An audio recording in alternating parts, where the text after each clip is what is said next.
Welcome back to episode 5 of the My Hero Academia Season 6 breakdown, with this episode, The Thrill of Destruction, covering chapters 271, 272, and about half of chapter 273, with sprinkles of pages from the previous 3 chapters from last episode thrown in here and there. After a slight recap of last episode, we go straight into one of these HQ scenes, and during its HQ scene, we get a few anime original cuts showing us of the Pro's hero up in the top side of the hospital fighting a bunch of Nomus, and then we revisit the scene of President Mike carrying Garaki away, and they added back his line of, better break the machine.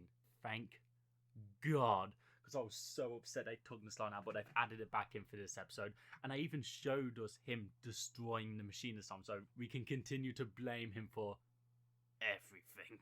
And then Shiggy again resuscitated, and then it actually cuts over to chapter 272 of showing Shiggy south going, it's cold. So quite a big jump forward. I think this is the biggest bit of reorganization we've had in this season so far. And then we just go straight into the OP. After the OP, we get quite a bit of anime original content, first being Crust's team fighting against Jubs, adding back in this line of shoot shield despite this attack not being shoot shield. Weird, but okay. And then adding more cuts of Endeavor fighting woman, and my god, this looks fucking good with the animation. First up, Mirako, baby girl, looking nice as ever.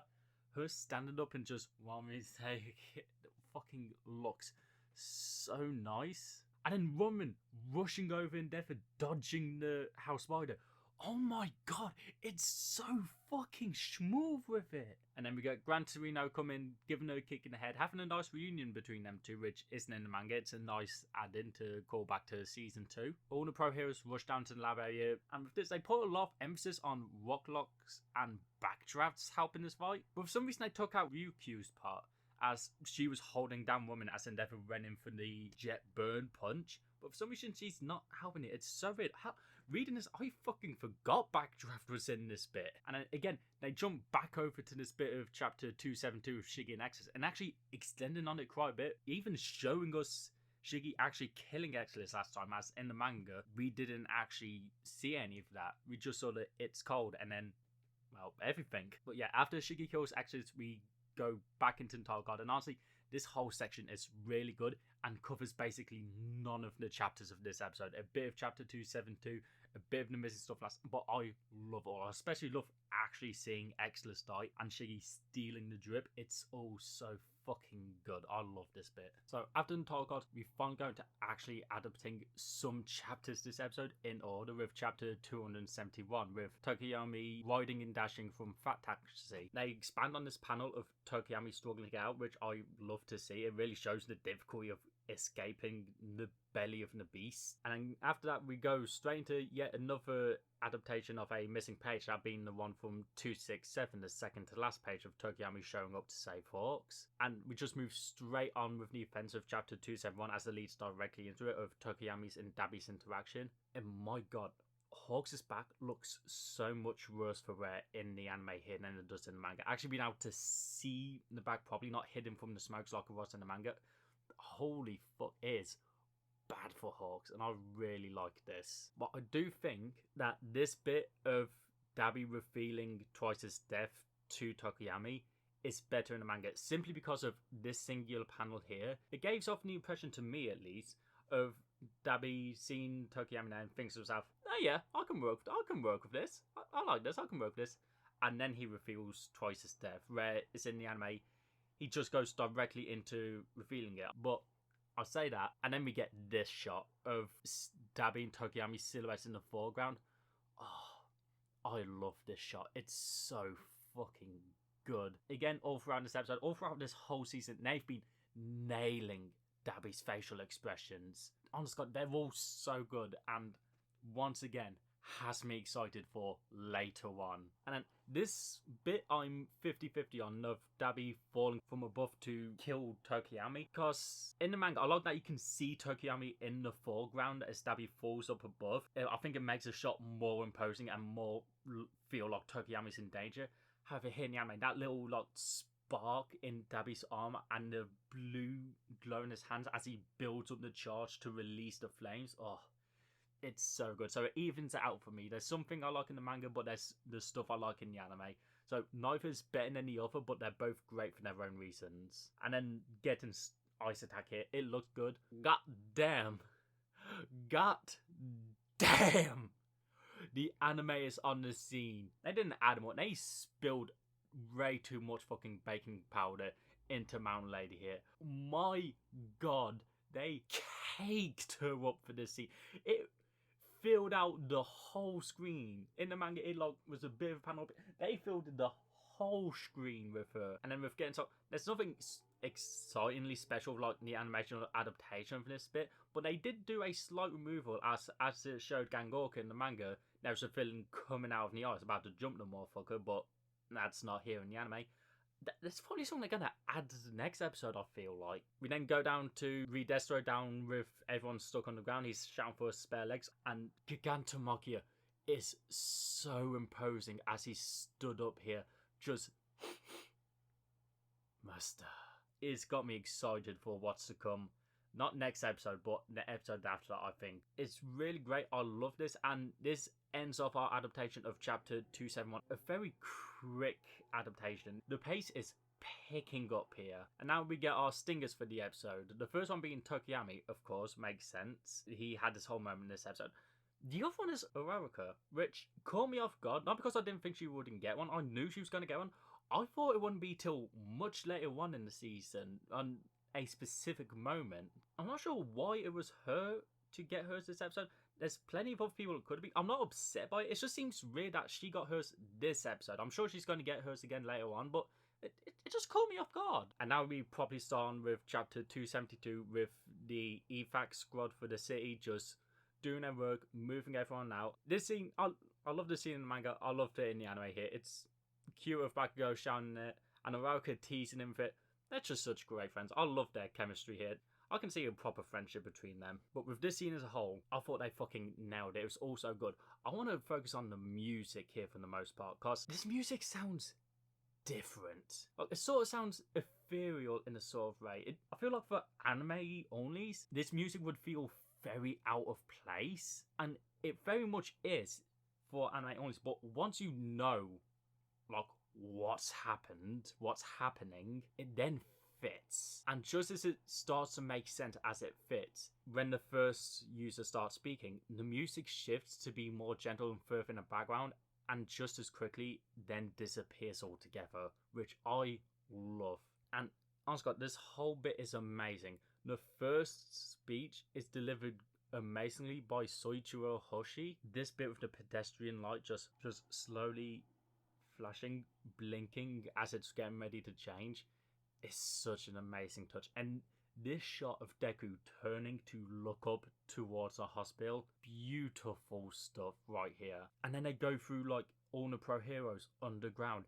Everything's frozen as time as they're doing their stuff. The calm before the storm. Oh my God, this got me so fucking excited. And this whole time, the music's back. It's slowly creeping up more and more and more, and peaking as the light changes, and then stopping as the decay begins and pure destruction ensues. It is so fucking good. The atmosphere of this scene was nailed. Honest to God, was such a perfect fucking scene for this episode. It was so fucking good. And the absolute chaos that ensues from the destruction is great. This bit with Gran Torino, like flying over them, shouting them to move, is a bit awkward because it doesn't feel like they're moving fast enough in a rush. But other than that, everything is amazing. Aizawa trying to hit you out of Ryukyu is so good. Ribby grabbing on that twisted smile on his face, like, I can at least take one of them with me, is so good. And Crust, oh man, another fucking king lost to war. I know it's a quite a contentious topic on them making Shiggy's decay turn people like grey as they crumble apart. I really like the touch, and I think it works best here. It makes this feel, instead of just being a gruesome decay, it just makes it work especially well with this bit of crust going away. It fucking hurt. And honestly, the whole sequence of the decay flattening the sea is so fucking good. Fucking nailed it. They didn't add a bunch of monologue or dialogue. They kept it silent like they was in the chapter characters. I love that. And they expand on it, showing more heroes dying from it. Holy shit. And then this bit with Pixie Bob, the animation is great here as she builds up for the attack. It looks nice. I think this whole section was nailed, and I've not seen anyone speak on it, but I feel like this might be a contentious topic of how the CGI was used here. I thought the CGI was amazing. I thought it looked brilliant. It was very obviously CGI, but I think that's what worked in the favour of the scene, as it made the destruction feel more than what it would have felt if it was animated. This whole bit is fucking stupendous. And then we move back to the EFAC team, and it's all still so fucking good. Okay, the animation here is nice, especially this shot of Deku running and jumping to do his Delaware Air Force is particularly nice. And again, we get an attack name banner, which I'm still loving. I do think this is the weakest one, but it's still great. And this moment caps off chapter 272. And we just, again, continue directly into 273 as it's a continuation of this scene. And Todoroki's heaven-piercing ice wall, again, attack name banner, we love to see. And this whole section of the EFAC squad trying to save the civilians, it's so frantic, I love it. And Misato Kawauchi give it an amazing performance as Burnin here for frantically calling out for the hospital team to response. Everyone just picking up civilians, saving them. Bakugo's bit, Arauca's bit they extended on as they showed her floating up the bus that Deku would grab and pull with him.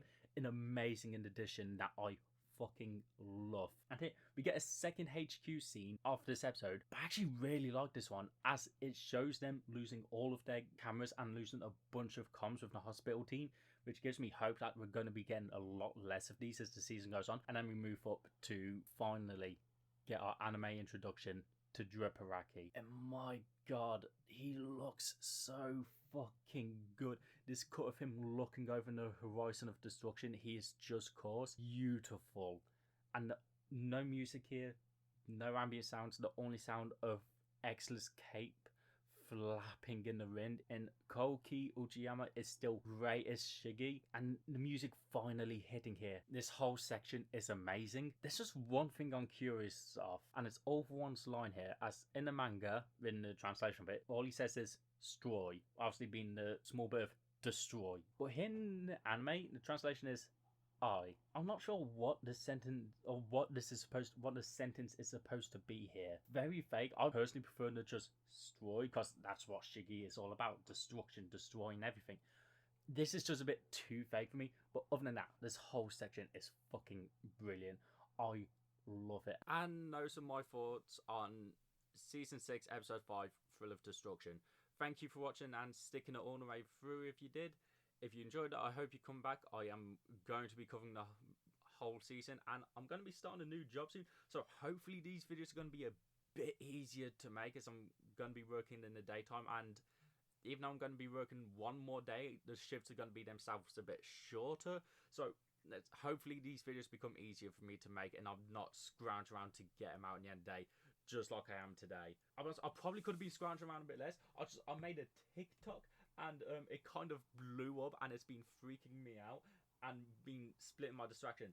So if you want to join in on everyone watching the same TikTok, go to my TikTok. The app will be in the description or up on screen right now.